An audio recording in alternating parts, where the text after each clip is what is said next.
Good day, my day viewers. Kasama po natin ngayon ang tinaguriang teacher hero ng Dasmariñas. Let's all welcome Mrs. Gemma Cortez. Good day po, Mrs. Gemma Cortez. Yes, and congratulations po dun sa mga nakuha nyo na awards. Ang una po namin tanong sa inyo, inambihan niyo po ba talaga na maging isang guro? Anong una, hindi ang pagiging guro ang mission ko. Nagkataon lang talaga na lumaki ako sa isang mahirap na pamilya. Yung Don Severino Agricultural College, yun lang ang college o paaralan na may mababang tuition. And then, yung mga kurso na no-offer nila, yung teaching lang o yung education, ang sa palagay ko ay kaya ko at magugustuhan ko.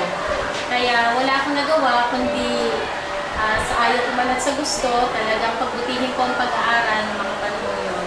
Pero later, dito na ako sa profession na to, naramdaman ko na talaga na mahal ko na ako. Second question po, ma'am. Doon po sa mahabang panahon na pagtuturo ninyo, nakaranas po ba kayo ng hirap? Yung pagkakataon ba na parang gusto niyo subukan po? Sa totoo lang, wala akong naranasang problema o anumang sagabal sa trabaho ko. Kasi para sa akin, basta mahal mo yung trabaho mo, walang bagay ang hindi mo kaya mo. Yes, very well said. And the third question po, ma'am, kayo po, kilala po kayo sa buong Dasmariñas dahil po din sa mga nakuha niyong awards. Doon po sa mga awards na nakuha ninyo, ano po sa palagay ninyo yung highest achievement ninyo?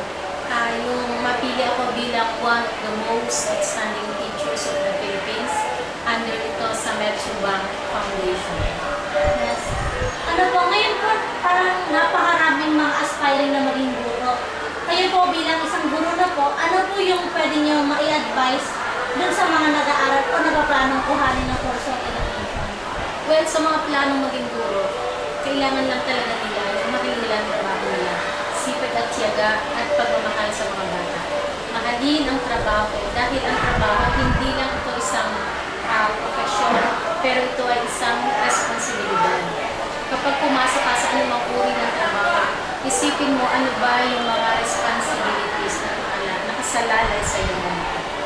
Last question na po, Ma'am Cortez. Ito po, kung mapapansin po ninyo, napakarami pong talentado sa Dasmariñas. Ano po ba sa tingin ninyo yung dahilan kung bakit na-enhance po natin yung mga talentong meron tayo? Kung halimbawa, mga talentado mga bata, alam ko isa sa mga factors dyan na yung mga guro nila. Kasi talaga kung talentado ang mga bata, nahuhubog din yan ang mga talentado guro.